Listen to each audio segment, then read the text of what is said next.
no ar, neste momento tão abençoado, privilégio que Deus nos dá, poder novamente falar da palavra de Deus.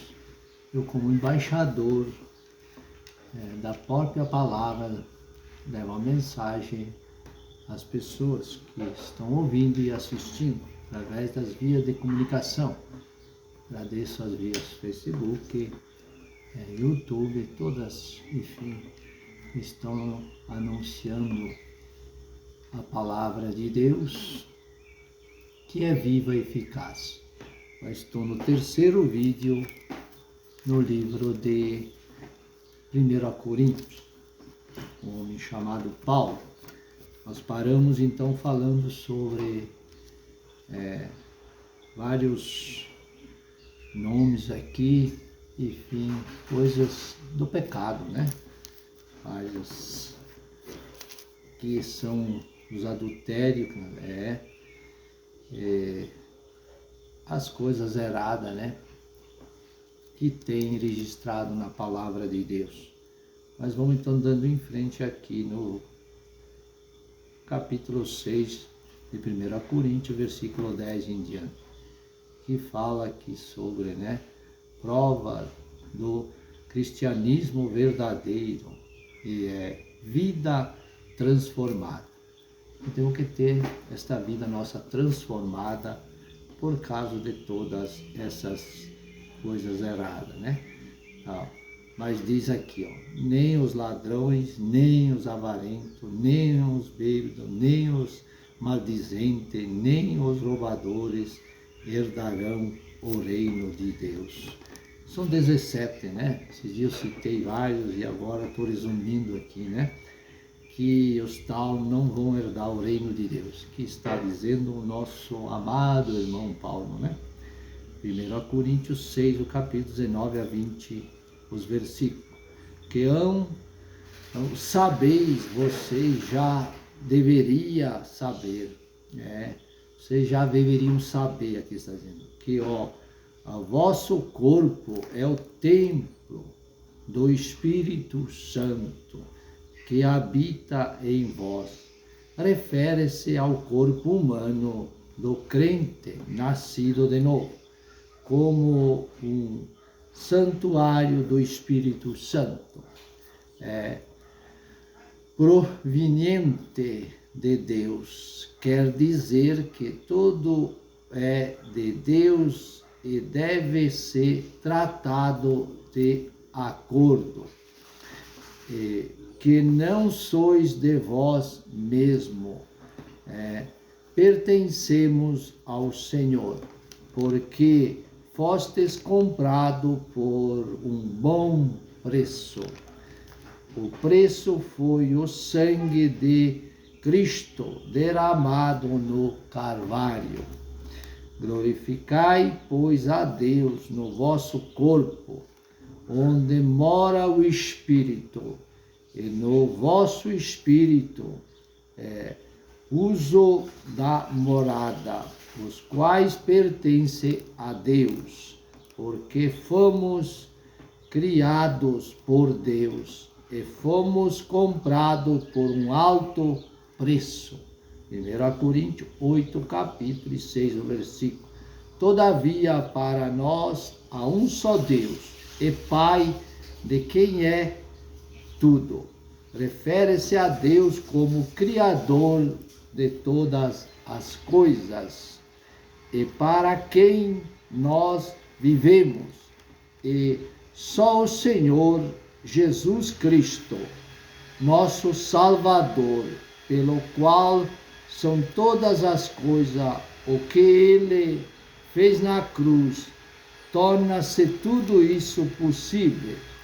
E nós, por Ele, tudo o que temos de Deus, nós vem de Cristo, já que a cruz é o meio pelo qual isso é feito. 1 Coríntios 10, o capítulo, e 13, o versículo. Não veio sobre vós tentação, senão humana. Refere-se à limitação que Deus impôs sobre Satanás, com respeito ao que ele pode e não pode fazer. Mas fiel é Deus, que não vos deixará serem tentados mais do que podeis. Temos sua promessa.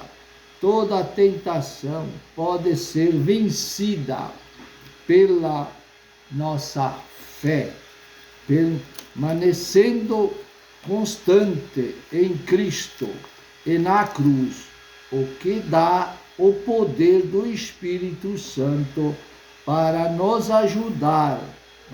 Romanos 8, capítulo 2, o versículo em diante. Antes, com a tentação, dará também o escape, para que possais suportar. 1 Coríntios 10, o capítulo 14, o versículo.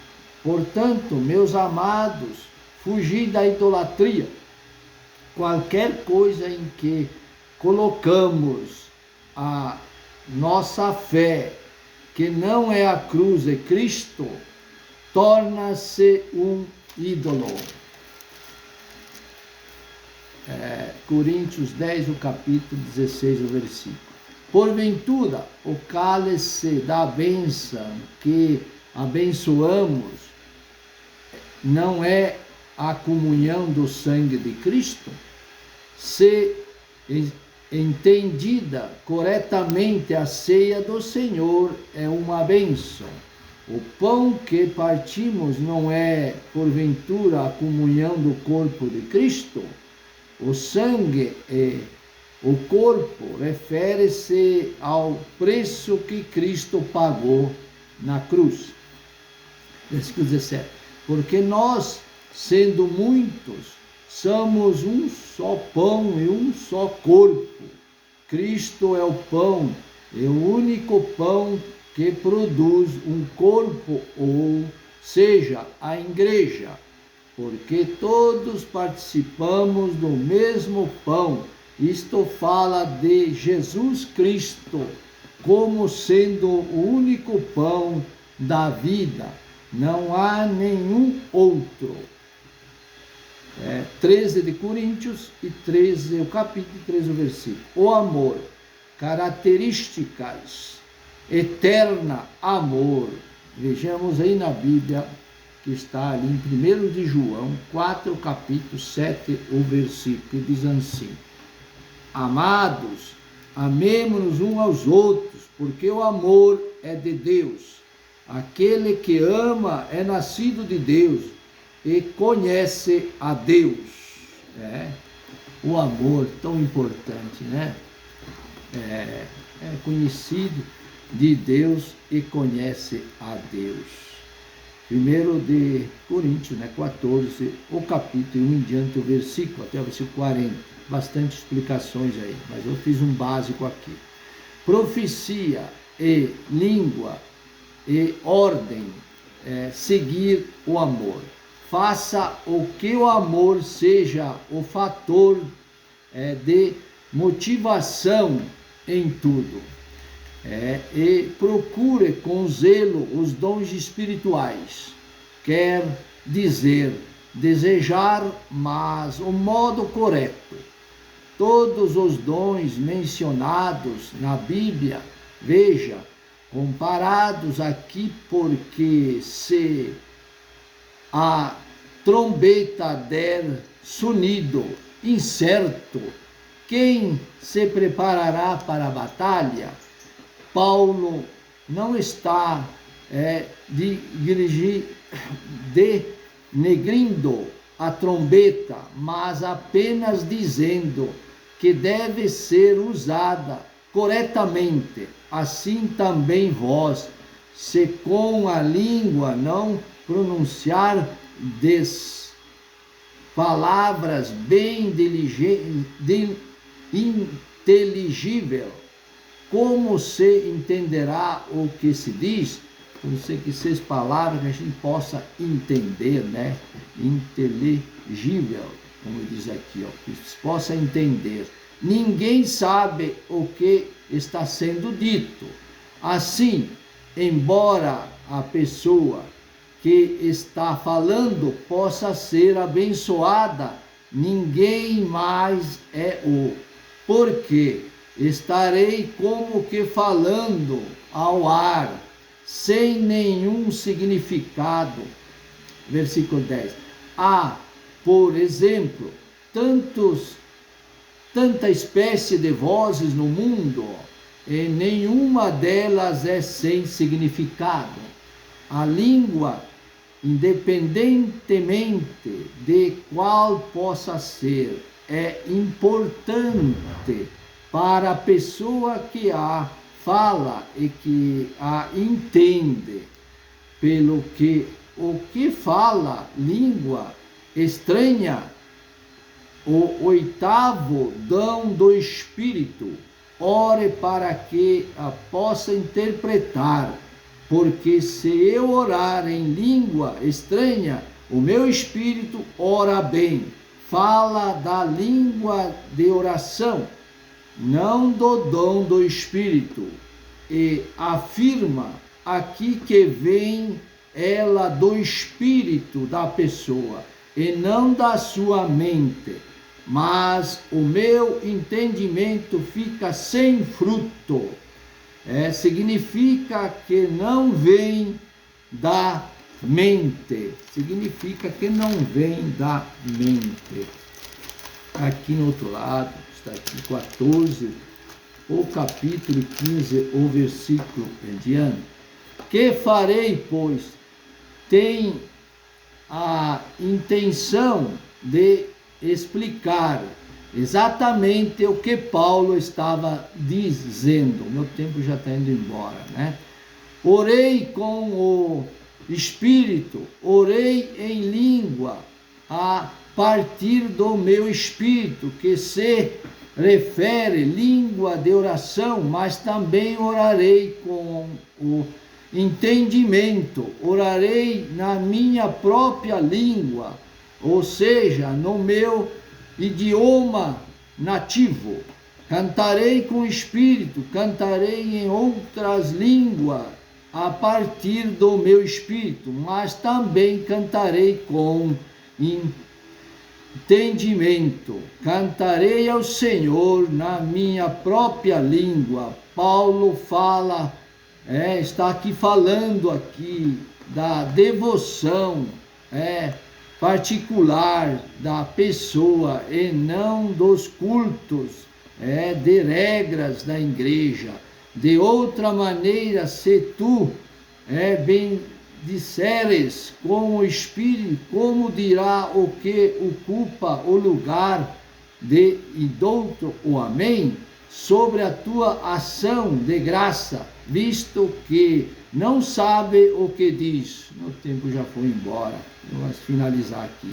Porque realmente tu dás bem as graças, mas o outro não é edificado. Paulo dizendo, todavia, eu quero falar na igreja 5 palavras de minha própria inteligência, quando for o momento para dar a instrução, para que possa também instruir a outros, que é o propósito da congregação, de que 10.000 palavras de línguas desconhecidas. Então vou deixar para outra oportunidade mais para frente. Veja como está a explicação de Paulo, como nós temos que falar as coisas que todas as pessoas possam entender da palavra, que possa edificar a igreja, as pessoas, e não virar uma confusão sem entendimento. A palavra de Deus é claramente viva e eficaz para todos nós. Que isso possa abençoar cada pessoa pegar e se aprofundar mais nos conhecimentos, no discernimento da palavra, busca e direção de Deus, que Deus dará a todas as pessoas aquilo que precisa e necessita. Eu agradeço a Deus em nome de Jesus. Amém e amém.